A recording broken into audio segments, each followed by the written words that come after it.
Okey. Selamat pagi, siapa yang baru masuk? Okey, cikgu tak tunggu dah lah.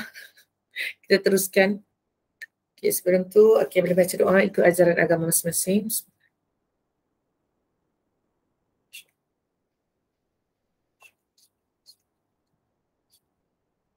Doa untuk ibu bapa.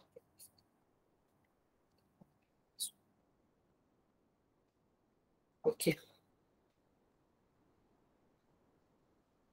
Okey, boleh dengarkan suara saya? Baik, hari ni kita nak masuk tajuk pemodelan matematik, iaitu tajuk yang terakhir untuk bab tingkatan 5. Tapi kita ada lagi bab satu lah yang belum habis, iaitu bab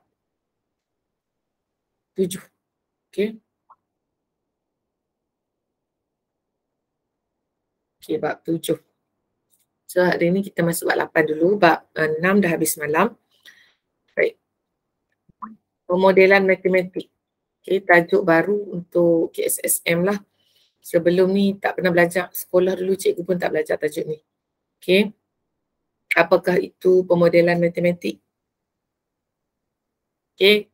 Akhir pembelajaran ni awak tahulah apa itu pemodelan matematik lah. Okey. Contoh banyak persoalan dalam dunia ni kadang-kadang kita tak tahu jawapan dia. Kita tak boleh tahu jawapan dia on the spot. Betul tak? Dia tak semudah macam tanya awak tinggal kat mana, nama awak apa, uh, awak makan nasi tak hari ni, awak makan apa hari ni. Dia tak semudah jawapan itu. Okey, contoh persoalan yang timbul dalam dunia. Adakah kenaikan paras laut akan memberikan kesan kepada negeri-negeri pesisiran pantai di Malaysia? Dia tak boleh jawab on the spot macam tu. Dia memerlukan satu kajian ataupun pemodelan matematik lah untuk menyelesaikan masalah ini. Nak ya atau tidak. Kalau setakat nak ya atau tidak, of course lah ya kan. Tapi apa akan jadi? Kesan apa yang akan jadi? So dia orang akan buat kajian. Okay, contoh yang lain, berapakah kos perbelanjaan untuk belajar di kolej dan di universiti dalam tempoh 10 tahun akan datang? Jadi kita nak expect berapa puluh ribu. Kita tak tahu kan. Jadi dia mestilah tengok kepada apa ni, mata wang dunia juga ataupun mata wang Malaysia juga, berapa kos dia 10 tahun akan datang. Okey. Contoh persoalan yang lain, adakah jumlah penduduk di Malaysia akan melebihi 40 juta orang? Sekarang pun dah 33 juta kan? Of course lah mungkin lebih. Mungkin lebih daripada 40 juta, tapi apa pun mesti ada satu mole ataupun satu formula untuk kita tentukan adakah penduduk Malaysia akan lebih daripada 40 juta orang selepas ini. Contoh macam tu. Contoh soalan yang lain.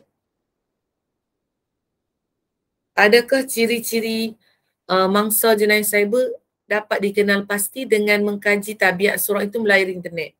Macam mana nak jawab soalan-soalan macam tu kan? So kita tak ada jawapan yang boom terus. So dia memerlukan satu rangka menyelesaikan masalah tu. Itulah dia yang dipanggil pemodelan matematik. Okey. Jawapan kepada persoalan di atas sentiasa dikaji oleh penyelidik. Adakah jawapan kepada persoalan ini dapat dicari? Mungkin. Yang pasti ialah cubaan untuk mencari penyelesaian memerlukan penggunaan matematik, kebarangkalian melalui penciptaan, aplikasi dan perincian pemodelan matematik. Satu model matematik ialah suatu hubungan matematik yang menguraikan situasi dunia sebenar. Misalnya apa ni rumus I sama dengan PRT yang menunjukkan satu hubungan antara faedah mudah dengan prinsipal, kadar faedah dan masa. So formula ni pun adalah satu model matematik. Okey, dalam bab ini anda akan diperkenalkan proses membina model matematik. Macam mana you all nak bina satu kerangka untuk menyelesaikan satu permasalahan. Okey, macam kalau matematik tambahan dululah, dulu saya belajar masa sekolah tu matematik tambahan, kami ada kena buat folio masa form 4. Folio matematik tambahan. Contoh kan, sebenarnya itu adalah satu pemodelan matematik yang diorang masukkan dalam subjek matematik. Dalam folio tu kami kena lengkapkanlah apa masalah, cara nak selesai macam mana, andaian. Saya kita tengok apa dia yang dikatakan dengan pemodelan matematik. Okay. Dalam pemodelan matematik ni masalah sebenar dunia diterjemah sebagai masalah matematik. Contoh-contoh yang tadi itulah. Kemudian anda akan menyelesaikan masalah matematik berkenaan dan mentafsir semula penyelesaiannya dalam konteks masalah dunia. Maksudnya silibus ni mahukan kamu involve dalam masalah dunia juga melalui penggunaan matematik. Kalau tidak orang akan tanya, kenapa nak belajar matematik? Kenapa nak belajar benda ni? Kenapa nak perlu belajar benda ni? Banyak persoalan yang pelajar tanya. Kenapa perlu belajar kebarangkalian? Kenapa perlu belajar statistik? Semua tu ada kaitan dengan permasalahan dunia sebenar. Okey, model matematik ialah satu perwakilan bagi satu sistem atau senario yang digunakan untuk memperoleh kefahaman secara kualitatif atau kuantitatif bagi masalah dunia sebenar serta meramalkan pelakuan masa hadapan. Contohnya pakar ekonomi kan, pakar ekonomi dia menjangkakan tahun depan mata wang dunia jatuh. Okey. Lepas tu apa yang naik adalah nilai emas 999. Jadi semua orang yang memang jaga dia punya keuangan ni akan berpusu-pusu nak beli emas. Lepas ni semua orang akan melabur dalam saham emas. Dia macam tu. So dia orang yang pakar ni dah ramal dah. Dia dah buat satu formula dia sendiri dah. Bukan main cakap je. Bukan cakap tahun depan jatuh lah ni. Satgi petang hujan. Tak. Tapi dia orang dah macam contohnya peramal gaji cuaca ni. Dia dah ramal dah. Kalau petang sat lagi hujan ke tak. Padahal ramalan tu dia dah buat dalam 3-4 hari lepas macam tu. Tapi dia ada formula dia lah. Dia ada model dia lah. Apa dia yang dia kena buat untuk dia tentukan tu. Tapi tak semestinya betul lah. Tu pun nama dia pemodelan kan. Ramalan saja. Okey. Masalah. Okey, tengok contoh ni ada satu masalah. Okey, masalah dia. Bandar A, dia kata terdapat 40,000 orang penduduk. Okey, diketahui 45% daripada penduduk di bandar itu mengamalkan tabiat mengitar semula botol plastik terpakai. Jika setiap orang di bandar itu menggunakan 5 botol minuman plastik setiap minggu. Ni andaian dia lah. Berapakah banyak botol minuman plastik yang dikitar semula setiap minggu di bandar itu? Okey, nampak kan? Soalan seperti ini sering ditanya dalam buku matematik untuk mengukuhkan konsep peratusan. Okey, hal ini adalah satu contoh dalam masalah. Okey, dalam bentuk masalah. Masalah seperti ini memberi semua maklumat yang diperlukan dan kita hanya perlu melaksanakan perhitungan. Macam dia dah ada formula lah, okey, supaya satu jawapan yang betul diperoleh. Okay, masalah seperti ini kita guna untuk membantu orang memahami konsep matematik tertentu dan mengukuhkan kemahiran matematik yang penting. Yang kalau soalan macam ni kita boleh kira kan. Kalau satu minggu 5 botol untuk seorang. Jadi kalau dia kata 45% daripada penduduk tu, kita kena kira lah berapa orang penduduk dulu. Betul tak? Nampak tak? Dia ada formula dah. Siapa yang mau masuk dulu? Ada.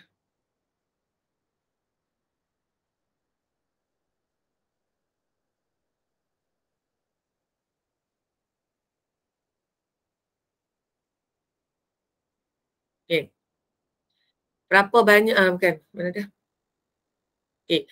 Masalah seperti ini kita buat untuk bantu orang. So dia ada apa? Formula dah. Baca soalan ni you dah tahu dah macam mana nak selesaikan. Tu nama dia pemodelan. Okay. Contoh berapa lamakah masa diperlukan untuk membersihkan tumpahan minyak dalam lautan? Jadi kita bukan boleh jawab macam 2 hari, 3 hari. Kita tak boleh point macam tu. Tapi kita kena tengok kepada masalah. Lepas tu tengok pada keluasan laut tu pula. Contoh macam tu. Okay, soalan kedua ni agak berbeza. Dia kata, kita tidak mempunyai maklumat yang mencukupi untuk menjawab soalan ini. Soalan ini adalah soalan terbuka. Kita biasanya tidak mempunyai maklumat yang mencukupi apabila cuba menyelesaikan masalah dunia sebenar. Permasalahan dunia sebenar memerlukan kita menggunakan pengetahuan matematik dan kreativiti untuk menyelesaikannya. Dalam hal ini, pemodelan matematik adalah paling sesuai dalam menyelesaikan soalan terbuka seperti ini. Kan? Dia tanya macam tu je. Berapa lama masa diperlukan untuk membersihkan tumpahan minyak di lautan? Jenuh nak jawab. Okay. Seterusnya kita tengok apa komponen penting dalam pemodelan matematik. Apa benda yang perlu ada dalam pemodelan matematik? Yang pertama, mesti kamu kena ada masalah apa. Okay, mengenal pasti dan mendefinisikan masalah tu. Kita nak terjemahkan masalah apa yang sedang kita nak selesaikan ni. Okay, yang kedua, membuat andaian dan mengenal pasti pemboleh ubah. Kita kena buat andaian. Kalau seminggu, macam soalan tadi kan, kalau seminggu seorang guna 5 botol, itu andaian je. Kan tak semestinya setiap orang guna minum 5 botol minuman plastik kan. So andaian. Dan apa yang berubah-ubah kita kena kenal pasti. Okay, lepas tu kita nak aplikasi matematik pula nak selesaikan masalah tu. Okay. Lepas tu kita kena menentusahkan dan mentafsir penyelesaian dalam konteks masalah sebenar. Masalah berkenaan. Yang kelima, kita nak murnikan model matematik. Dan yang keenam adalah melaporkan dapatan. Mesti ada 6 komponen ini untuk selesaikan masalah menggunakan kaedah pemodelan matematik. Okey, soalan dia selalunya soalan terbuka dan dia akan kata selesaikan masalah ini menggunakan pemodelan matematik. Jadi kamu kena tulislah yang pertama, kenal pasti masalah dan definisi masalah. Yang kedua, buat andaian dan mengenal pasti pemboleh ubah. So andaian apa melalui pada persoalan yang diberikan. Ketiga, aplikasi matematik. Kita nak aplikasikan. Kita nak buat pengiraan macam mana untuk selesaikan masalah. Kita nak buat formula macam mana nak selesaikan masalah. Masalah yang diberikan tu. Lepas tu kita kena sahkan, kita kena try and error. Kita kena tentu sahkan. Dan kita nak tafsir penyelesaian dalam konteks masalah berkenaan. Dalam konteks masalah tu lah. Okay, lepas tu kita nak murnikan pula. Kita tengok macam mana. Contoh model matematik tu. Lepas tu kita kena buat laporan dapatan. Okey, 6 komponen penting tu perlu ada lah dalam menyelesaikan pemodelan masalah menggunakan pemodelan matematik. Okey, secara ringkas dia dalam buku teks pun ada, dia buat macam ni lah. Okey, masalah dunia sebenar. Lepas tu dia scope kan, dia kata macam mana kita nak kena pasti. Kita kena definisi masalah dulu. Kita kena buat andaian, kena pasti pemboleh ubah. Lepas tu kita aplikasi, lepas tu kita tentu sahkan, kita tafsir, lepas tu kita murnikan, lepas tu kita buat dapatan. Dia perlu ulang jika perlulah, maksudnya masa kita murnikan tu macam mungkin dapatan kita tu tak apa nak jadi. Jadi kita kena try sekali lagi, kita kena ulang balik proses tu dan last sekali baru kita buat laporan dapatan. Okay, mari kita tengok contoh pemodelan matematik. Okay. Masalah sebenar dunia. Okay. Pasar raya yang terletak jauh dari rumah anda mungkin menjual sekampik beras 10 kg dengan harga yang lebih rendah daripada pasar raya yang berdekatan dengan rumah anda. Adakah berbaloi jika anda memandu ke pasar raya yang terletak lebih jauh dari rumah untuk membeli 2 kampik beras 10 kg yang lebih murah? Takkan kita nak jawab ya. Apa bukti dia? Akan nak jawab tidak. Apa definisi dia? So kita kena kenal pasti masalah dulu. Okay.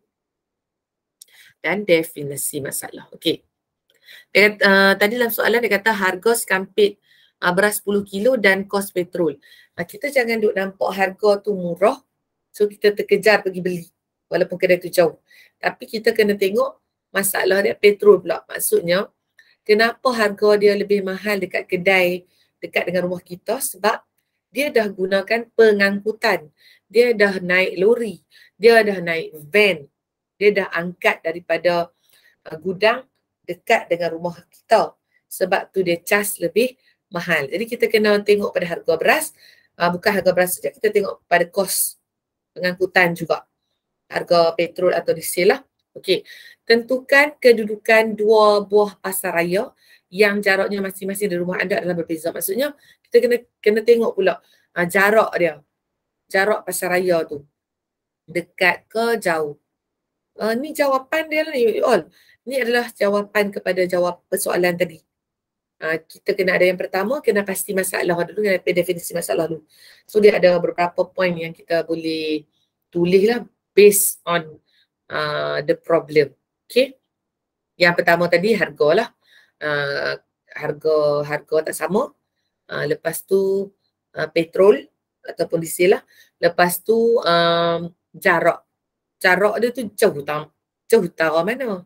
Jauh sangat-sangat ke? Ataupun jauh sikit ke? Jauh banyak ke? Kita kena tentukan kedudukan dua buah pasaraya ni. Yang dekat dengan rumah kita tu dengan yang jauh daripada rumah kita. Okay. Yang ketiga, cari maklumat yang berkaitan dari internet. Misalnya, harga semasa sekampit beras di dua buah pasaraya berkenaan. Harga semasa dia. Okay. Jarak setiap pasaraya dari rumah. Lepas tu harga petrol semasa. Lepas tu kadar penggunaan petrol kereta. Kereta ke, van ke, lori ke. Okay. Dan sebagainya. So dekat soalan pertama dah ada 3 poin penting. Okay. Okay, dekat yang kedua, alhamdulillah. Membuat andaian. Yang pertama tadi kenal pasti dan definisi. Kita keluarkan semua maklumat apa yang ada dalam soalan kan. Yang kedua, kita buat andaian dan kita kenal pasti pemboleh ubah. Apa dia yang kita duk cari ni? Pemboleh ubah apa? Okey, andaian yang dilakukan biasanya dimulakan dengan pemboleh ubah paling mudah. Setelah masalah diselesaikan, andaian yang lebih rumit boleh dipertimbangkan. Okey, kita kenal pasti dulu masalah, dan kita buat andaian, kita kenal pasti pemboleh ubah. Okey. Apa dia tu? Okey, yang pertama, buat andaian. Kita andaikanlah rumah pasaraya A, pasaraya B, kita andaikan berada pada satu garis lurus. Kita andaikan pasaraya rumah A, rumah pasaraya A, pasaraya B satu garis. Okay. Lepas tu kita memandu kereta semasa pergi pasaraya. Kita andaikan kita pandu kereta lah. Kita pandu kereta api pula kan. Okey, membeli barangan kampit. Okey. Kita beli barangan kampit. Membeli bilangan kampit dan cap beras yang sama. Kita kena cari cap yang sama lah. Jangan pergi pasaraya A, pergi beli kampit beras basmati. Lepas tu pergi pasaraya B, beli kampit beras cap rambutan. Memang bezalah basmati. Of course dia sangat mahal. Beras basmati ni kalau sekarang pun saya tengok kat pasaran 1 kilo kalau untuk brand Faizal Kahino tu 1 kilo 2 kilo saja RM25. 2 kilo RM25. Tapi kalau beras biasa 5 kilo baru RM25. 5 kilo kan. Jadi janganlah. Maksudnya andaian kita kat sini kita mesti beli beras bilangan kampit yang sama, 2 kampit kan, dia nak 2 kampit dan jenis ataupun cap beras tu sama kat pasaraya A dengan pasaraya B. Kita boleh buat comparison. Okay. Ni andaian saya. Okay. Rumah pasaraya A, pasaraya B. So kita kena tentukan jarak A dari rumah ke A dengan dari rumah ke B. Okay, walaupun dia jauh, mungkin tak berbaloi, mungkin berbaloi. Kita kena tengok. Sebab tu soalan dia tanya berbaloi tak? Yang mana lebih berbaloi? Jadi kita kena buat. Ingat tadi yang pertama tadi apa dia? Kenal pasti dan definisi masalah. Yang kedua, kita andai. Buat andaian dan kena pasti pemboleh ubah. Apa dia pemboleh ubah dia? Pemboleh ubah dia bilangan kampit dengan cap beras. Okey. Belum. Ini baru buat andaian. Belum masuk boleh ubah lagi. Pasal apa pula? Okey. Pasal apa benda ni dia jadi macam ni?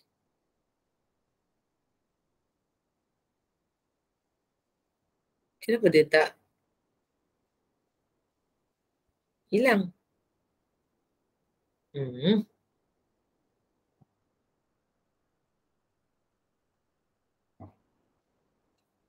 Oh, dah balik.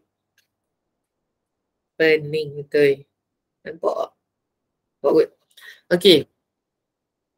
Katakan S jarak. Okey. Dia kata S tu dia kata dia semuanya kita kena buat andaian lah, andaian. Okey. Kita buat pemboleh ubah dia sendiri. Ikut suka kita lah, kita nak buat S ke, W ke. Nama saya M, saya nak buat M ke. Ikut suka. Okey. S jarak di antara pasaraya A dengan pasaraya B. Okay, P1 dia kata harga sekampit beras 10 kilo di pasaraya A. P2 harga sekampit beras 10 kilo di pasaraya B. Lepas tu dia kata M kadar penggunaan petrol kereta dalam kilometer per liter. N bilangan kampit beras 10 kilo yang akan dibeli. H harga petrol semasa dalam RM per liter. S besar. Okey, beza harga antara dalam RM yang dibayar bagi membeli 10 kilo beras di pasaraya B dan berbanding dengan pasaraya A. Beza harga tolak. T, beza kos petrol dalam RM yang dibayar bagi perjalanan ke pasaraya B berbanding dengan pasaraya A. Kira juga semua tu. Okey, seterusnya. Okey. Yang ketiga. Yang pertama tadi apa dia? Ulang balik, saya lupa. Kenal pasti dan definisi masalah. Okey. Yang kedua, buat andaian, kenal pasti pemboleh ubah. Yang ketiga, ni, mengaplikasi matematik untuk selesai masalah. Okey.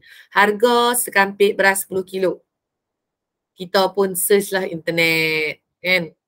Kita pun search lah internet. Katalah pasaraya A, harga dia RM25.95 per kilo. Pasaraya B, harga dia RM23.99 per 10 kilo. Katakan bilangan kampit beras 10 kilo yang akan dibeli ialah 2. Semua ni andaian lah. Sebab, saya kita tanya pula. Macam mana tahu harga ni? Penat kan? Nama pun model. Kita andai je semua, okey? Okey, sebab dia kata pasaraya A lebih mahal, so kita letaklah harga A tu mahal sikit pada harga. Kata pasaraya B ya. Okey, pasaraya A, kita nak darat 2 lah sebab dia kata dianggarkan 2 kampit beli. Okey, darat 2, ni pun darat 2. Jadi dengan membeli beras di pasaraya B, seorang itu dapat berjimat lebih kurang lah. Okey, sebab kita tolak kan kampit beras pasaraya A tolak dengan bilangan harga bilangan harga kampit beras pasaraya B. Dapat lebih kurang RM3.92 saja beza dia. Okey. Katakan jarak di antara pasaraya A dengan pasaraya B adalah 6 km. Ni andaian saja nah. Bukan kata dalam soalan ada apa semua, dia andai. Nampak tak dia kata katakanlah. Dia kata katakan. Okey. Ikutlah kamu nak bubuh jarak dia 10 kilo ke. Okey. Kadar penggunaan petrol sebuah kereta adalah lebih kurang 17.6 km per liter. Okay. Harga petrol semasa kita pun tengoklah. Itulah kita kena tahu isu semasa jugalah. Kita kena tahulah petrol semasa berapa. Petrol semasa lah ni adalah 205. Okay, petrol yang RON 95 okay, per liter. Ni mahal 3 sen lah. Okay, petrol yang diperlukan bagi perjalanan 6 kilo. Kalau 6 kilo, bahagi dengan kadar petrol lah. Okay, 6 bahagi dengan kadar petrol pula. Kadar penggunaan petrol lah, betul lah. Okay, bagi dengan 17.6. Kita dapat dalam 0.341. Okay. Kos petrol bagi perjalanan 12 km. Pasal apa 12 km? Sebab 2 hala. Pergi, balik. Kan, mestilah kita kena kira. Sebab kita nak tengok yang mana lebih berbaloi, sama ada kita beli kat pasaraya A yang dekat dengan rumah kita ataupun kita beli kat pasaraya B yang jauh daripada rumah kita. Harga dia lebih mahal kan, lebih murah kan. Okey. Kos petrol 2 hala adalah RM1.42. Okey. Kita guna dalam 0.341 petrol liter saja lah. 12 kilometer. Okey. Jadi wang yang dapat dijimatkan, kita tolak, kita jimat 2.50 apabila membeli 2 kampik beras di pasaraya B. Sebab apa? Sebab kalau kita beli kampik beras dekat pasaraya A dengan pasaraya A, harga dia RM51.9 tadi kan. Kalau kita beli dekat pasaraya B adalah RM47.98. Maksudnya lagi murah kan. Tapi walaupun kita kata dia lagi murah, kita tolak pula. Kita tolak. Okay, kita tolak. Kita dapat beza dia dalam RM3.92 jugalah. Okay. Dan kos ke sana pergi balik adalah RM1.42. Jadi kita kena tolak lah dulu. Kita nak jimat berapa sen? Kita tolak RM3.92 tolak dengan RM1.42 harga petrol tu, kita jimat dalam RM2.05. Okay. Kalau kita beli dekat pasaraya B. Pasaraya B jauh lagi daripada pasaraya A, tapi masih jimat. Habis ke tak? Tak habis lagi, ada 3 lagi. Okay. Yang keempat, kita nak tentu sahkan pula dan kita tafsir. Okay. Tadi buat andaian, kita buat aplikasi dan selesai masalah. Ingat balik yang pertama apa dia? Lupa dah. Yang pertama kena pasti dan definisi masalah. Yang kedua buat andaian, cari pun boleh ubah. Tentukan pun boleh ubah. Okey, yang ketiga aplikasi matematik dalam selesai masalah. Yang keempat, nak tentu sah dan tafsir penyelesaian dalam konteks masalah berkenaan. Okey. Ni kita buat formula sendirilah ni. Faham tak? Oh, bijak lah kita jadi Albert Einstein pula hari ni ya. Okey. Model matematik yang dapat dihasilkan adalah seperti berikut. Ni kita andaikan sendiri. Jadi jawapan kita dengan jawapan kawan kita tak semestinya sama. Okey. Jawapan dia berbeza-beza, tapi kita boleh tengoklah sama ada dia boleh diambil kira jawapan tu atau tidak. Okey, kita kata S tadi kan. S tu apa? Beza apa? Beza apa tu tadi? Yang kita buat tadi. Ni boleh ubah. S besar, beza harga yang dibayar untuk 10 kampik beras pasaraya B berbanding dengan pasaraya A. Okay. Tadi itulah yang dia dah tolak tu. So kita dapatlah formula tu. Okay, tolak darab N. N tu bilangan kampik beras yang kita nak belilah. P1 tu harga untuk beras, price untuk beras kampik pasaraya A. P2 adalah harga ataupun price untuk kampik beras di pasaraya B. Okay, kita dapat satu formula. Formula yang kedua, apa dia? Benda apa pula dia tak T ni? Cikgu lupa lah T dia. Formula ubah dia lah. T dia apa dia? T dia adalah beza kos petrol. Okay. Beza kos petrol banding dengan daripada pasaraya A banding dengan pasaraya B. Okay. So dia pun tolak. Okay. S ni jarak. Bukan jarak apa dia. Atau cikgu lupa lah. M. Nak tengok balik kat situ. Okay. Nak tengok balik satu-satu. Sat-sat.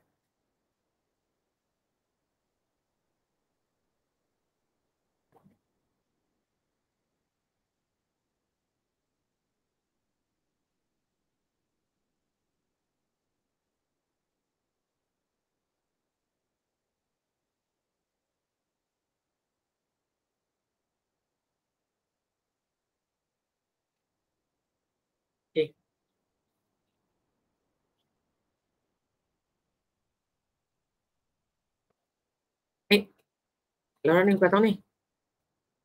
Modelan. Nanti set.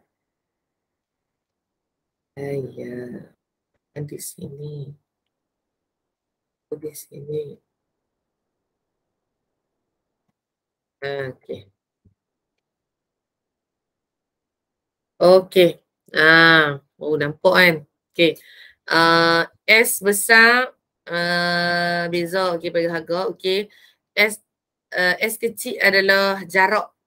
Jarak bahagikan dengan kadar penggunaan petrol yang tadi tu, pengiraan tadi tu. Jarak bagi penggunaan petrol darab dengan harga petrol semasa, darab dengan 2 sebab beli 2 kambing beras. Bukan. Sebab pergi dan balik, sorry.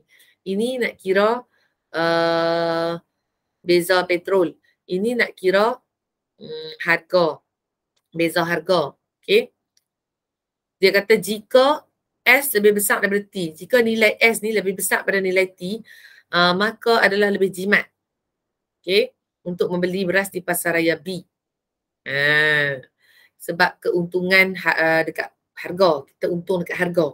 Okay. Oleh itu kita wajarlah memandu pergi ke pasaraya B. Okay. Kalau kita kira-kira S ni lebih kecil daripada T ataupun beza harga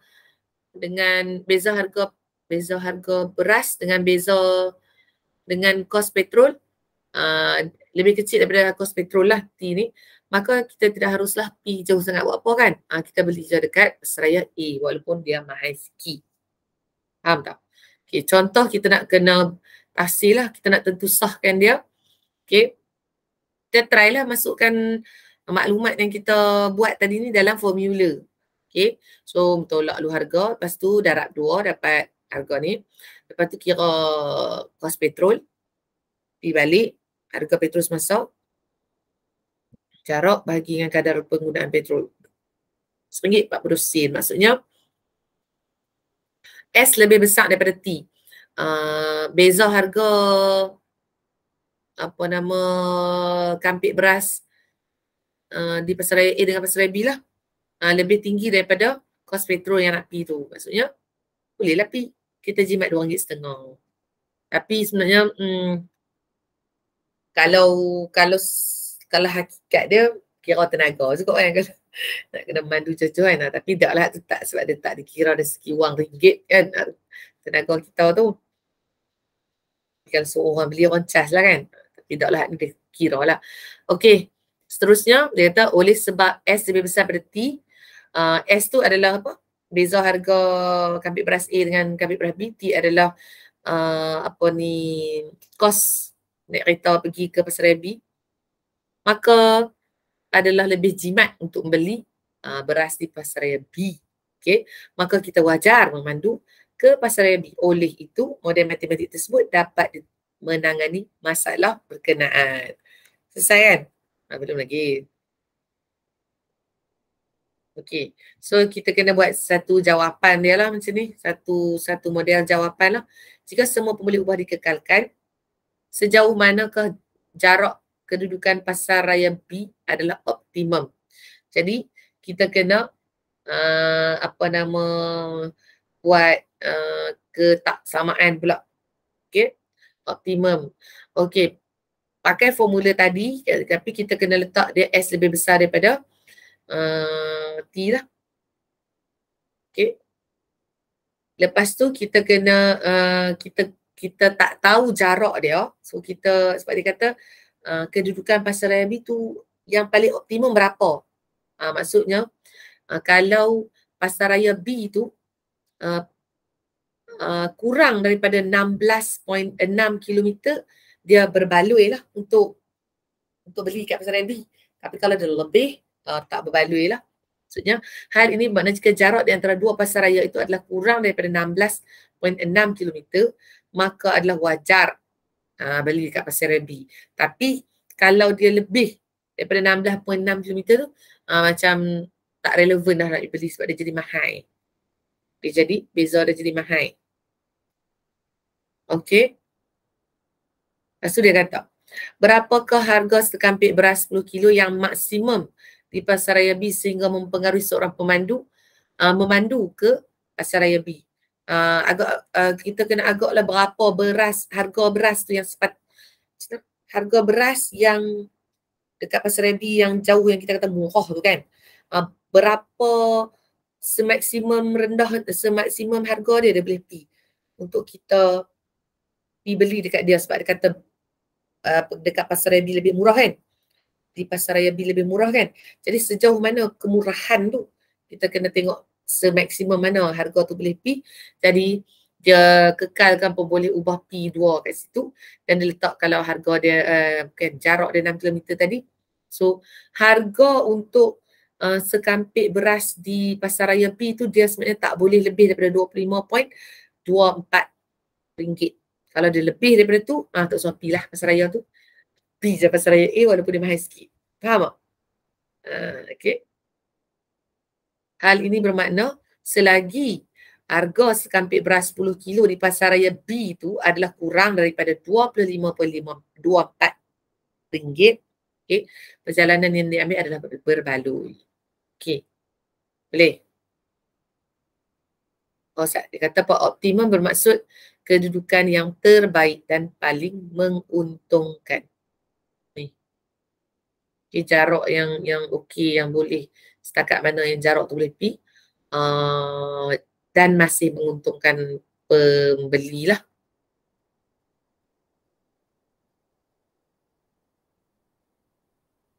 Memurnikan model matematik. Okay.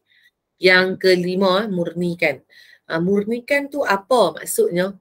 Kita kena wujudkan persoalan sendiri. Kita nak kena bila kita buat satu model tu, kita sendiri ataupun macam kita buat presentation lah. Presentation kata kita nak keluarkan satu produk kan. Yang ni kita nak keluarkan satu model pengiraan. Okay. Baru mestilah ada pengkritik kan. Contohnya dia kata, adakah jawapan yang bernilai negatif kita boleh dapat? Adakah jawapan negatif mungkin boleh dapat? Maksudnya dia tak menguntungkan lah. Relevan tak? Ya. Adakah andaian kita relevan dan boleh dipertahankan? Yang kita andaikan tadilah, yang kita andaikan harga A, harga B, harga kampit kat Pasaraya A, harga kampit kat Pasaraya B tu kan, beras kan, adakah relevan? Lepas tu adakah model ini mengikut andaian yang dibuat? Adakah terdapat andaian lain yang perlu dibuat? Dia macam persoalan. Bagaimanakah jika andaian anda tidak betul? Kalau tak betul macam mana? Bagaimana hal ini memberi impak kepada jawapan? Kalau tak betul, okeylah kawan tu kan. Macam itulah. Bagaimanakah jika senario yang diberi berubah sedikit? Contohnya macam ubah dari segi apa? Dia naik kereta, daripada naik kereta naik van ataupun naik lori ataupun dia jalan kaki. Faham tak? Okay. Adakah keputusan yang diambil berubah banyak atau sedikit? Sejauh manakah perubahan ini mempengaruhi keputusan yang dibuat? Adakah model ini masih sah apabila kita menambah atau mengurangkan nilai pembuli ubah? Okay. Harga petrol, apa semua tu kan, harga beras. Okay, misalnya jika semua pembuli ubah dikekalkan tetapi mengurangkan nilai S. Nilai S tu beza antara harga A dengan harga B lah. Iaitu bukan beza, jarak. Beza jarak dengan Pasaraya B adalah adakah nilai T akan berkurangan, iaitu beza kos petrol yang dibayar bagi perjalanan ke Pasaraya B berbanding dengan Pasaraya A. Semua persoalan tu kita wujudkan sendiri untuk kita nak murnikan balik model kita. Okay. Andaian yang dibuat tentang lokasi rumah, Pasaraya A, Pasaraya B yang berada pada satu garis lurus perlu dikaji semula. Okay. Jika lokasi ketiga-tiga tempat ini tidak terletak di atas satu garis lurus, bagaimana hal ini memberi impak kepada model kita? Tadi kita andaikan Pasaraya tu duduk satu garis lurus. Kalau satu Pasaraya tu bengkok, jarak dia jadi lain lah, tidak? Ataupun Pasaraya tu terletak belakang rumah ke, kita kena kira jarak pula lah. Mesti jarak lah. Jika andaian baru dibuat, maka model itu perlu diubah untuk menggambarkan perubahan ini. Itu jawapan untuk pemurnian model matematik ni. Okey. Contohnya, kalau kedudukan dia macam ni, macam mana pula? Walaupun kalau kita kira daripada jarak sini ke sini memang jauh. Tapi kalau kita kira jarak sini, dia tak jauh kan? So dia kena ambil kira banyak aspek lah. So kita murnikan balik. Dia kena tulis kat situ lah. Kena murnikan balik pemodelan matematik ni. Dan yang terakhir kita buatlah sedikit laporan. Okay. Gunakan simbol dan rajah semasa melaporkan dapatan jika perlu. Bukan buat laporan penuh so kita cuma tulis macam ni je lah. Okay. Simbol dan rajah yang digunakan akan menggambarkan keseluruhan proses pemodelan sehingga mencapai dapatan yang dikehendaki. Setiap model mempunyai kekuatan dan kelemahannya. Yang penting model itu dapat mengenali kekuatan dan kelemahan itu dalam laporannya. Okay, misalnya nilai bagi masa yang diperuntukkan ni jawapan ya.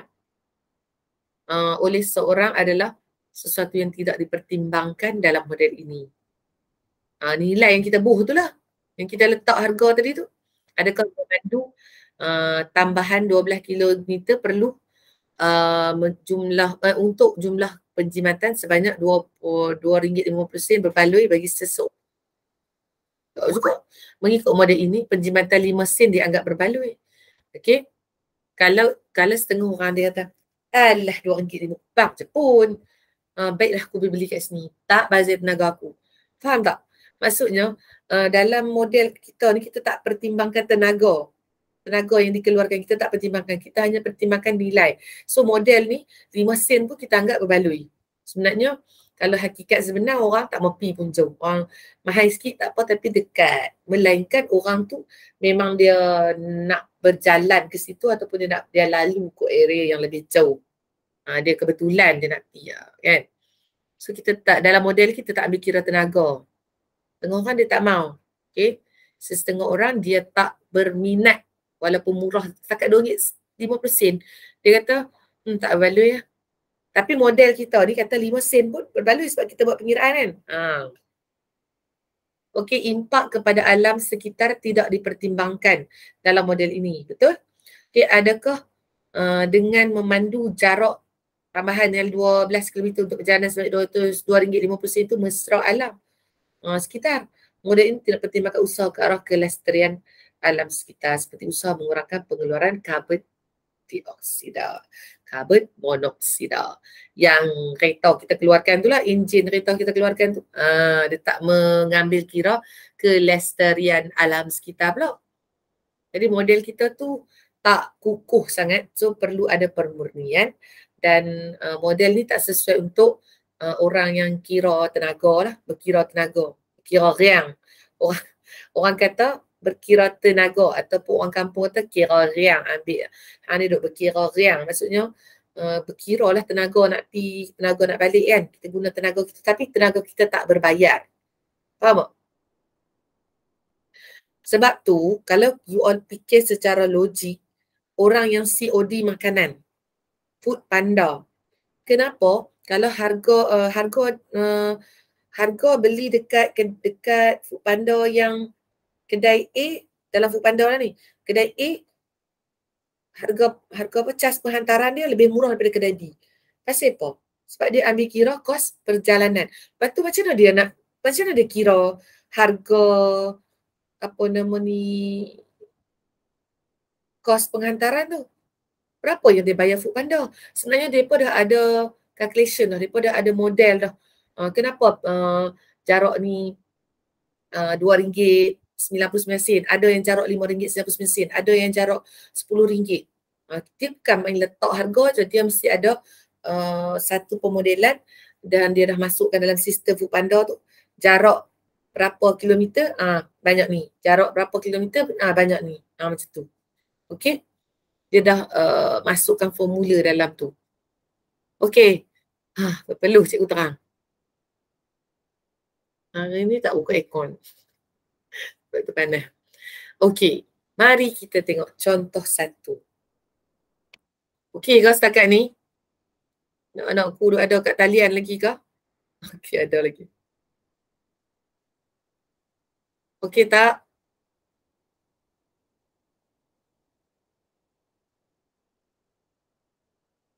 Okey. Contoh soalan. Okey. Jeremy menyimpan RM4,000 di Bank Bunga Raya dengan kadar faedah mudah 1.5% setahun. Jeremy ingin membeli seunit komputer berharga RM4,455 melalui hasil simpanan dia. Okey. Berapa lamakah tempoh penyimpanan yang diperlukan oleh Jeremy? Okey. Soalan dia. Okey. Kadang-kadang pelajar dia akan cakap ni. Cikgu ni soalan dia kot kan? Cikgu ni soalan dia kot kan? Soalan lah kan? Memang ni soalan. Tapi dia tak suruh kira yang ni. Faham tak? Untuk pemodelan matematik, dia tak suruh kira yang ni. Tapi dia tanya apa? Kenal pasti dan definisi masalah. Tu je soalan A. Jangan ada kira pula. Belum lagi. Dia suruh kenal pasti. Jadi kenal pastilah. Okey, soalan A jawapannya. Dalam masalah ini, kita mengetahui prinsipal dan kadar faedah. Okey, dalam soalan ni, dia bagi prinsipal 4,000. Kadar faedah 1.5%. Okey. Lepas tu, faedah ialah amount yang Jeremy perlukan selain 4,000. Faedah tu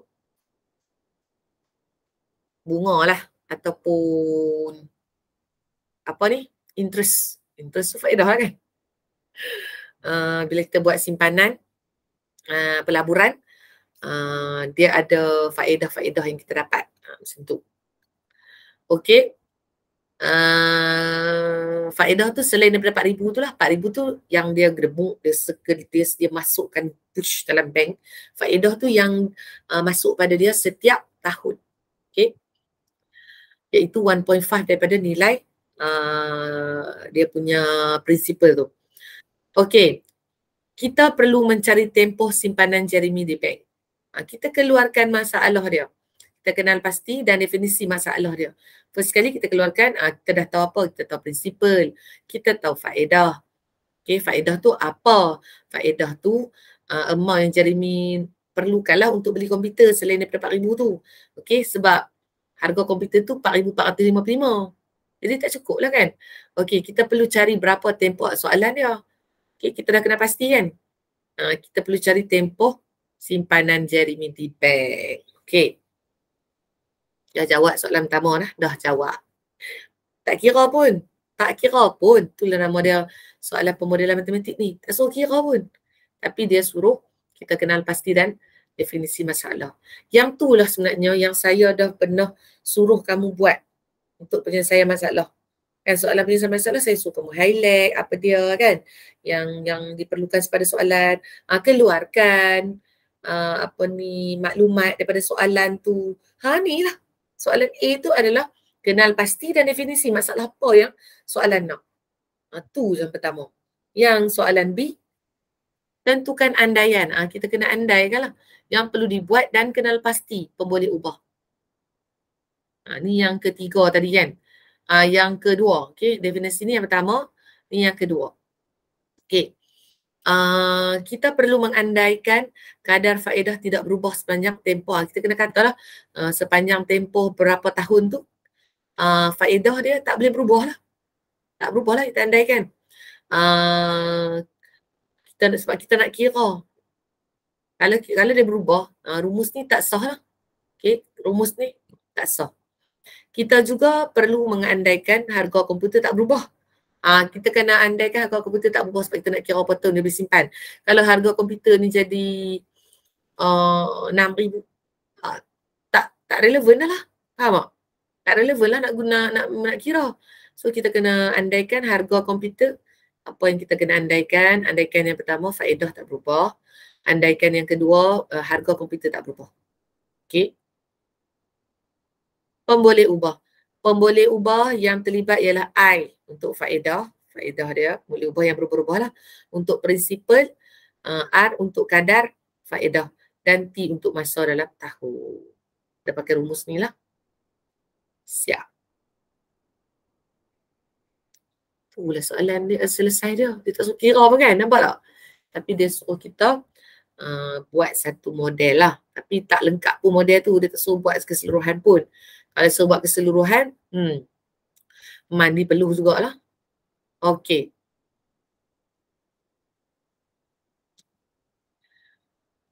Apa? Okey. Perjalanan sebuah bot ke arah hulu sungai. Okey. Yang meliputi 2 tempat yang terletak di tebing sungai mengambil masa 6 jam. Perjalanan balik bot ke hilir sungai mengambil masa 5 jam. Jika kelajuan arus sungai ialah 2 km per jam, berapakah kelajuan bot di atas air tenang? Okey. Dia suruh jawab soalan tak? Dia tak suruh kira dah. Tapi dia suruh kita kenal pasti, kita definisi masalah. First kali apa yang kita ada di dalam persoalan ini?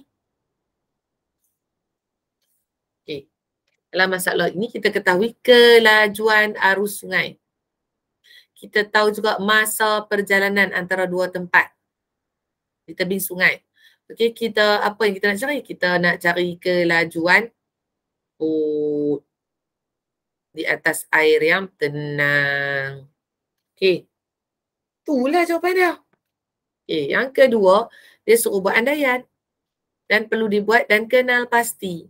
Boleh buat dalam masalah ni. Okey, andaian yang perlu dibuat, letaklah sekurang-kurangnya 2 andaian. Kelajuan arus sungai. Mesti sama lah. Okey, kelajuan bot. Tak berubah lah. Okey, kesan geseran atas permukaan bot dengan air sungai dan rintangan angin yang boleh memberi kesan kepada kelajuan bot. Sebenar bot diabaikan. Sebab dalam dunia sebenar dia ada angin kan. Angin kadang-kadang cuaca tak menentu. Mungkin petang masa kita pergi air pasang kan. Masa kita pergi angin tak kuat sangat. Sebab tu mengambil masa 6 jam lama. Tapi bila balik ambil 5 jam je. Mungkin ada kesan angin juga. Tapi untuk untuk model yang kita nak buat ni, kita abaikan lah. Tak boleh nak sebut lah benda tu. Bila you all tak abaikan, dia akan jadi model kamu tu tak sah. Macam tu. Pemboleh ubah yang terlibat ialah yang pertama tadi andaian kan. Yang kedua adalah pemboleh ubah. Okey, V. V kelajuan bot lah. T masa. Okay, S jarak. Okey. Kita pakai 3 tu. Okay, soalan bot 2. Secara berkumpulan baca soalan. Ni apa buat ni Ri? Tak buat tu. Okey, secara berkumpulan ni kalau soalan saya suruh buat folio ke apa kan macam ni lah. Okey, nak buat model matematik. Baca soalan di bawah dan layari internet untuk dapatkan maklumat. Anda baru saja menamatkan pengajian ijazah. Okey, dalam bidang pemasaran dan ditawarkan bekerja sebagai eksekutif pemasaran oleh 2 buah syarikat berbeza. Syarikat A yang terletak di kampung halaman anda menawarkan gaji permulaan yang rendah. Tapi duduk kampung kita lah kan, dekat. Okey, gaji tahunan yang lebih rendah daripada syarikat B yang terletak di ibu kota. So, pemilihan manakah lebih berbaloi? Mana boleh jawab kata, saya nak pilih B lah, saya nak pilih syarikat A lah. Tak boleh. Kita kena terangkan cara anda nak pilih yang mana satu tu guna pemodelan matematik. Jadi kena guna 6 asas tadi. Okey.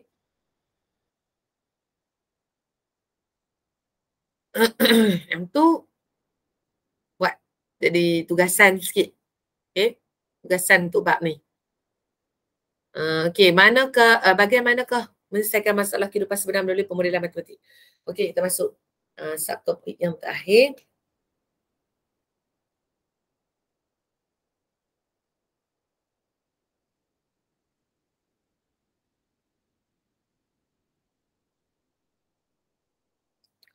Hasil daripada mobilisasi satu, minda satu, dapati bahawa kita dapat menentukan jenis fungsi yang mungkin boleh digunakan sebagai model bagi data dengan mengkaji pola graf.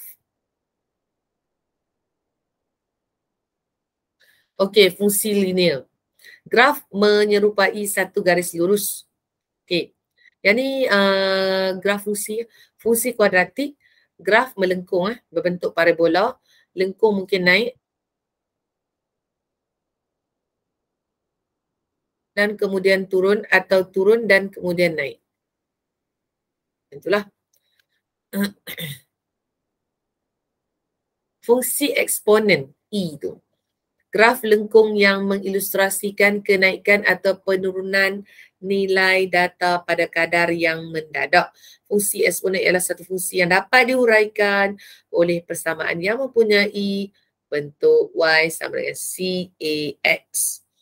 Dengan keadaan A adalah nombor nyata positif, A takkan sama dengan 1 lah. Tak boleh sama dengan 1 lah. Kalau 1 dapat nilai tu boleh kan. Dan C ialah nilai awal. Misalnya nilai C 1 dan nilai A 2.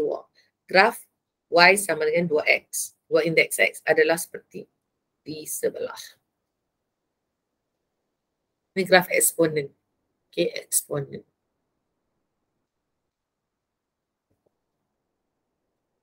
Ada 3 graf lah yang awak akan belajar. Yang awak kena tahu. Okay, yang pertama, graf linear. Linear garis lurus lah. Garis lurusnya tukar. Okay, yang kedua, graf kuadratik.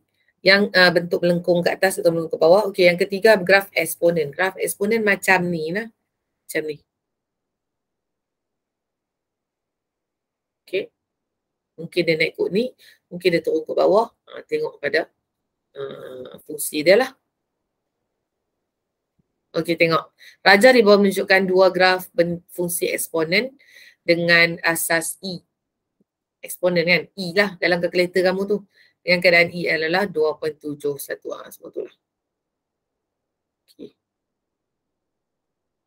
Kita tengok contoh. Kereta Amin. Okay, ni tengok contoh model matematik lah. Kereta Amin menggunakan 45 liter petrol untuk bergerak sejauh 405 km. Jika Amin ingin memandu kereta yang sama untuk perjalanan sejauh 198 km, berapakah jumlah petrol liter yang diperlukan? Selesaikan masalah ini melalui pemodelan matematik. So, kena ada 6 tu lah. Yang pertama tadi apa dia? Kenal pasti dan definisi masalah. Okey, kenal pastilah kita boleh tahulah penggunaan petrol, liter dalam petrol kan. Isi pandu petrol yang diperlukan. Okey, perjalanan sejauh 198 km. Diketahui bahawa lebih jauh perjalanan lebih banyak jumlah petrol yang diperlukan. Oleh itu, jumlah petrol perlu berubah secara langsung dengan jarak perjalanan. Yang kedua, membuat andaian dan mengenal pasti formula upah. Okay, andaikan kelajuan memandu bagi kedua-dua perjalanan sejauh 405 km dan 198 km adalah sama. Okay, katakan X mewakili jarak perjalanan dan Y mewakili jumlah petrol. Okay. Kita andaikanlah kita, lepas tu yang bawah tu ada apa, boleh ubah lah yang diperlukan. Okay, Y berubah secara langsung dengan X, iaitu Y sama dengan KX. Yang ketiga, aplikasi matematik untuk selesaikan masalah. Jadi kita pun buatlah sendiri formula. Okey. Gantikan, okey.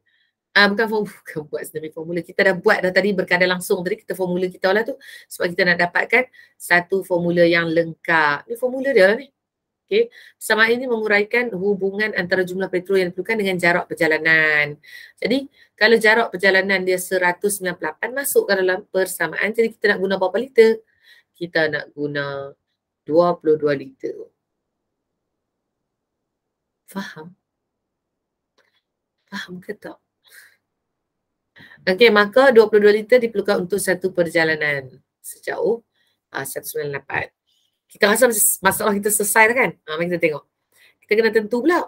Kita tentu sahkan dan tafsir pula. Okey, model buatlah ayat sedikit. Macam kamu kena hurai sedikit ayat kamu sendirilah. Model fungsi linear Y sama dengan 1/9X yang diperoleh mungkin tidak dapat digunakan untuk semua jenis situasi perjalanan. Taklah semua. Kalau jika perjalanan sejauh 405 km melalui jalan raya yang menghubungkan pekan dan bandar, manakala perjalanan sejauh 198 km menerusi lembuh raya, masalah juga kan. Oleh itu, kadar penggunaan petrol lebih cepat dalam perjalanan pertama berbanding dengan kedua. Kalau dia macam ni, kalau atas jalan raya yang lurus, kita jimat petrol, apa tahu tak? Apa tak tahu kan? Tapi kalau kita jalan bengkok, ada traffic light semua, dia menggunakan petrol yang lebih banyak. Kenapa? Penggunaan brake dalam kenderaan. Sebab tu kalau orang kata kalau rajin brake sangat, dia makan minyak. Sebab bila kita brake, dia akan berhenti kan. Lepas tu kita kena tekan minyak pula untuk menggerakkan balik kenderaan kita yang berat tu. Jadi dia menggunakan petrol yang banyak. Sebab tu kadang-kadang kita dengar orang tekan minyak cepat tau. Sebab dia nak konon laju kan. Tiba-tiba bunyi. Oh, macam tu kan. So dia dah guna petrol yang banyak. Tapi berbanding dengan atas highway yang sehala, yang tak ada brake-brake sangat. Betul tak? Okey ya. Faham. Okey. Okey, apabila diterjemah kembali ke dunia sebenar, model fungsi linear boleh tidak sesuai digunakan untuk mengenangani masalah berkenaan. Kalau kita buat secara penyelesaian biasa ni, kita rasa benda tu selesai lah.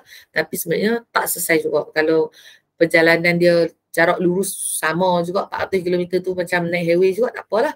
Tapi kalau 400 km tu jalan kampung, meliku-liku apa semua, tak relevan. Okay. Kita nak murnikan model matematik kita. Dalam masalah ini kita tak dapat nak murnikan model. Pasal apa? Memandangkan maklumat yang diberikan adalah terhad. Macam tu je jawapan dia. Relax kan?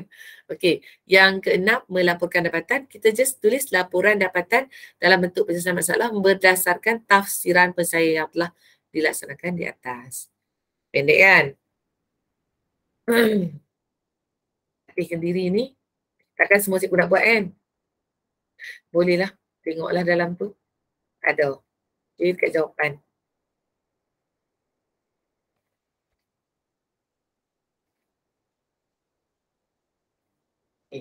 Semua ni dia ambil kira.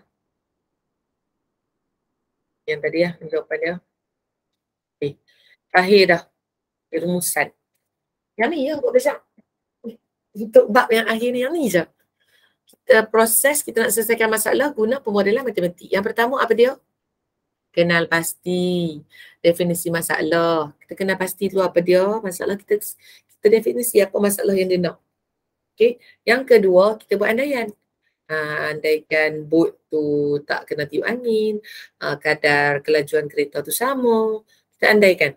Maksud kita kena kenal pasti boleh ubah. Kita letaklah jarak tu S. Kita tulislah S tu jarak, L tu laju, contoh. Lepas tu kita aplikasi matematik untuk selesaikan masalah. Kita try pengiraan lah, kita kira. Okay.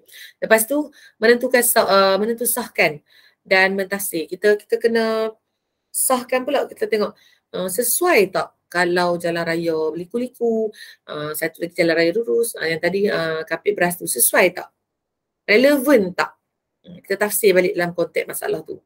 Okey, lepas tu perlu pemurnian model matematik tak? Okey, kalau tidak, kita terus laporkan dapatan. Kalau ya, kita mula balik. Macam tu saja. So ada 6 proses pemodelan matematik. Okey, ingat yang tu. Boleh tak? Weekend. Okey. Saya nak bagi tahu kat sini. Mungkin ada pelajar yang akan macam, apa tajuk macam ni? Kenapa perlu belajar tajuk ni? Buat apalah kita nak fikir masalah-masalah macam tu? Okey. Sebenarnya kan, kalau awak perasan lah, dia dah bagi you all satu acuan untuk you all buat satu assignment. Okay, ini adalah permulaan you all untuk persediaan you all untuk universiti sebenarnya. Ya. Sebab bila you all dah masuk ke alam yang lebih dewasa, yang lebih mencabar, you all akan bertemu dengan pelbagai situasi. Okay. Kalau ada yang masuk universiti, ada yang masuk politeknik, ada yang akan masuk ke kemahiran lepas ni. Jadi model ni adalah permulaan, okay, untuk you all buat satu assignment bila you all dekat universiti nanti sebenarnya. Ya, sebab bila dekat universiti nanti, lecturer dia bagi lah tajuk. Okay, you all group ni buat tajuk ni, group ni buat tajuk ni, you nak buat apa? Dia kata buat lah. buatlah satu assignment, buatlah cara nak selesaikan masalah tu. Buatlah satu model selesaikan masalah tu kalau kita pergi ke dalam bidang tu lah. Sebenarnya tak semestinya dalam matematik, dalam kehidupan kita pun kita boleh guna untuk kita selesaikan persoalan dalam hidup kita. Tidak? Okay. Sebelum kita menjadi gila, kita cuba untuk berfikir dengan waras. Sebab orang yang gila ni dia tak berfikir. Okay, dia tak berfikir dengan waras. Okay. Sebab dalam sel-sel otak dia dah berselirat dengan masalah yang tak ada penyelesaian. You faham tak? Jadi, sebagai orang yang bijak, sebagai manusia yang menggunakan akal yang baik, dengan baik, kita cuba untuk selesaikan setiap satu permasalahan kita. Okay? Dalam kehidupan kita, tidak ada, saya bagi ceramah sikit, tak ada apa orang kata? Tidak ada masalah yang tidak boleh diselesaikan. Macam tu. Contoh kan, dalam situasi sebenar nantilah you all mungkin akan mengalami masalah-masalah. Contohnya, bulan ni tak ada duit lah, terdesak lah, apalah, contohlah kan. Itulah masalah manusia sekarang ni kan. Kita jangan point kepada permasalahan tu sahaja. Kita tengok kepada persekitaran kita. Mungkin kita ditakdirkan untuk tak ada duit ketika itu, tapi Tuhan takdirkan kita mempunyai kawan yang baik. Faham tak? Kita andaikan kita ada persekitaran family yang baik walaupun kita orang yang susah. Faham tak? Itulah point yang saya nak sampaikan untuk penyelesaian masalah. Tapi ini lebih pada model matematik lah yang belajar hari ni kan. Tapi saya nak sangkut paut dengan kehidupan kita. Contohnya macam you orang SPM. Sudahlah, tak study lagi apa semua. Jangan kira masalah tak study tu. Bila you all nak buat? Bila you all nak mula study? You all kena fikir benda tu. Kalau you all tak selesaikan masalah you all sekarang, bila berhadapan dengan SPM, you all jam lah. Masa itulah akan ada orang yang depression, anxiety, nak bunuh diri, bakar kertas soalan. Banyak berlaku benda tu. Saya tak cakap benda tu, saya tak mempersendakan apa yang setengah-setengah orang dah buat. Itu mungkin tak dia jalan hidup dia lah yang bunuh diri apa semua tu kan. Tapi sebelum you all nak bunuh diri tu, fikir dulu. Sebelum you all nak mencuri contohnya kan, masalah kewangan, kesempitan hidup, fikir dulu. Sebab kita setiap manusia ada kreativiti masing-masing. Faham tak? Inilah namanya pendidikan. Okay, tadi tu pembelajaran. Sekarang ni cikgu nak bagi satu didikan pula. Okay. Saya tahu bukan senang nak hadapi kehidupan. Okay. Terutamanya macam kamu sekarang ni remaja.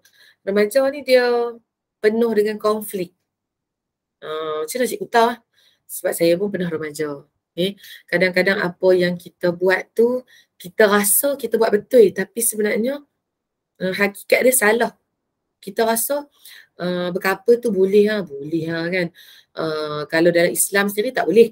Tapi kalau dalam agama lain saya tak tahu. Tapi ada pro and cons dalam berkapa. Contohlah tu masalah yang kamu hadapi kan. Bila putus cinta dekat-dekat SPM. Apa kemungkinan yang akan terjadi? You akan tahu dah benda tu. Kalau putus masa percubaan ni, apa yang akan berlaku pada masa depan kamu dekat SPM? Masa tu sebab remaja ni dia kalau bercinta, dia bagi sepenuhnya hati dia dekat orang tu. Bila dia bagi sepenuhnya hati kat orang tu, habislah untuk dia tak ada apa. Bila orang yang diharap untuk bahagiakan dia, kecewakan dia, dia mulalah bila putus cinta dia akan rasa down dan dia akan rasa hidup dia dah tak bermakna lagi. Sebenarnya hidup kita adalah bermakna untuk diri kita sendiri. Sayangilah diri anda. Saya bagi ni sebab risau. Okay, risau. Dekat SPM ni penyakit macam-macam berlaku kan.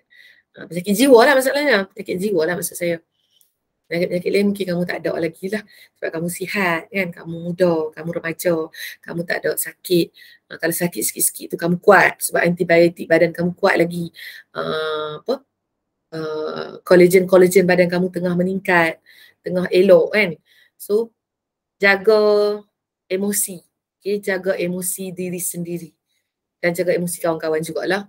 Kalau kawan-kawan tu tengah study, jangan cakap, lambat lagi nak SPM, lagi 2 hari nak SPM, contoh. Kan? Okay. So ada apa-apa soalan?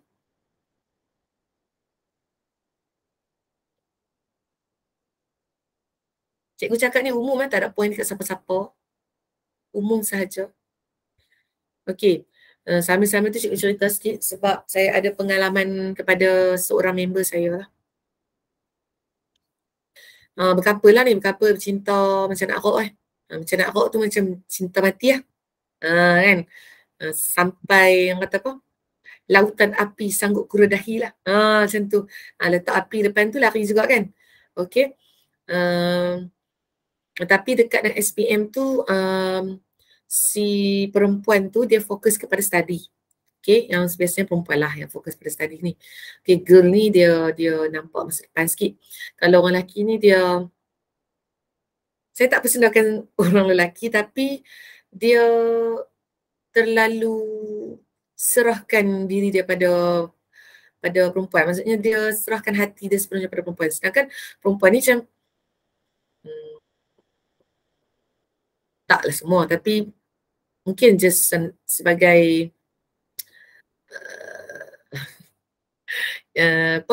kawan remaja ke apa semua kan macam tu. Tapi yang lelaki ni dia duduk mengharap dah kan. Jadi yang perempuan ni nak study lagi sebenarnya. Dia seronok je, dia enjoy lah berkawan, couple tu kan. So si lelaki ni tak study tau, dia tak study, dia tak nampak masa depan dia. Dia macam seronok je hayal dengan dunia dia dengan perempuan. So sampai satu tahap perempuan tu dapat cemerlang lah. Cemerlang yang lelaki ni BM pun gagal. SPM ni, SPM. Jadi bila perempuan ni cemerlang, dia takkan dia nak pandang lelaki yang gagal, betul tak?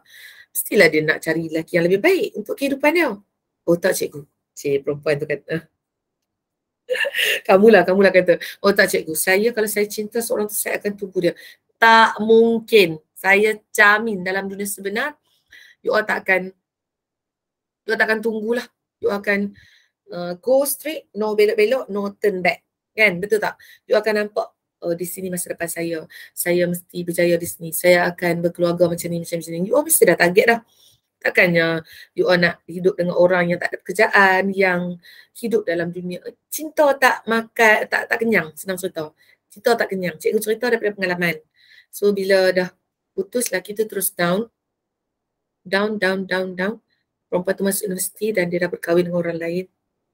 Lelaki tu stay down sampai umur saya tak ingat dalam 20 lebih dia ambil SPM ulangan.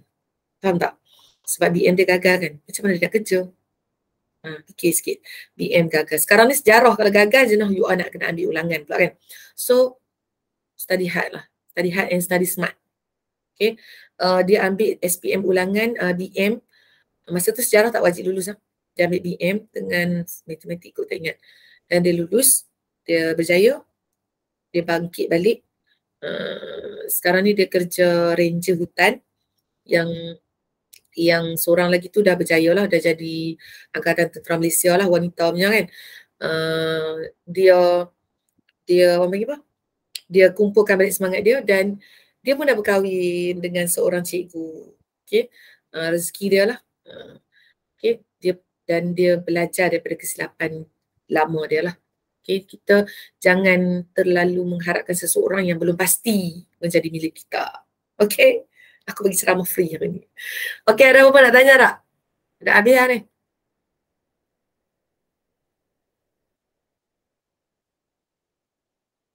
Teh Yuzan baru masuk ke Teh Yuzan? Dah habis dah Teh Yuzan?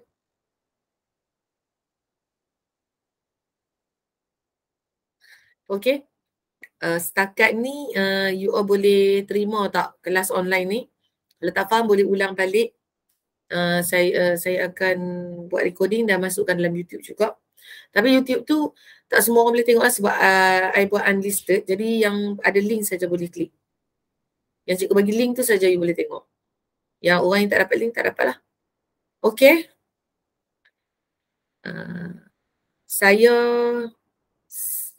okay untuk percubaan untuk percubaan kali ni saya tak boleh nak bagi tahu semua tak boleh beritahu tajuk apa yang naik, tajuk apa, sebab semua tajuk ada dalam SPM kecuali 3 bab terakhir ni yang sukatan sirakan yang bab 7, bab 6 yang belajar semalam, dan bab 8 ni tak ada dalam percubaan. Tapi dalam SPM of course ada. Dan untuk SPM start daripada 2021 kita dah tak boleh nak spot soalan. We cannot spot the question. Because kalau we spot the question, we burn out. Kita akan jadi kita akan terus down bila kita buka soalan. You all dah tengok kan buku yang you all beli tu, yang RM13.5 tu. Itulah soalan SPM yang sebenar yang 2021. First question pun dah nak perisan dah. Betul tak? So SPM ni dijangkakan soalan dia lebih mencabar lah. Jadi kita kena start dah jawab soalan-soalan yang panjang-panjang, yang susah-susah. Sebab kalau kita senang je sentiasa jawab soalan pendek-pendek je, kita tak trigger untuk jawab soalan yang lebih susah. Lepas tu kita mulalah nak down bila SPM. Tak boleh lah, saya give up lah, saya tak mau. Tak apalah, cukup makan pun okey. Hello, you still have time. You still have time. You still ada masa. Studylah bersungguh-sungguh. Jangan main-main. Kalau sekarang ni you all ada masalah, rajin duk main game sangat kan? Stop lah Sat. Lepas SPM bulan 3 ni, you all main lah sampai hujung tahun. Sebelum you all masuk, apply masuk universiti ke, apply masuk teknik ke, politeknik ke. Okay? Please sacrifice your time for your future. Korbanlah sikit masa kamu sekarang ni untuk masa depan kamu. Okay? Buku modul tu yang 3 set tu yang saya foto stick tu, modul gayaan tu, habiskan. Saya tahu ada yang belajar dah habiskan, tahniah. Yang tak habiskan tu buat. Lepas tu modul yang kita beli tu pun buat. Jangan tunggu cikgu dalam kelas. Cikgu suruh buat modul 1 baru, tak payahlah buat modul 2. Cikgu suruh buat modul matematik, modul 3, tak payah buat modul 1. Buat je. Okay? Tak tahu, you tanya kawan. Tak tahu, kawan tak tahu, tanya cikgu. Saya tak tahu, saya boleh tanya cikgu-cikgu lain. So, there's no issue. Cikgu pun tak erti, takkan kami pandai. Macam tu. Dok. Sebab IQ manusia ni berbeza-beza dan dia ada kreativiti masing-masing. Okay. Saya rasa setakat tu sahajalah. Kita jumpa esok. Esok ada kelas? Okay, kita jumpa esok. Hari Khamis kan? Ada. Okay. Sampai kita berjumpa lagi. Saya harap pelajar yang tak hadir, kamu tolong beritahu pelajar yang tak hadir tu suruh tengok recording lah. Nanti cikgu akan upload dalam YouTube macam semalam. Okay. Jumpa lagi. Assalamualaikum. Dan bye-bye. Terima kasih cikgu. Bersama Wencing.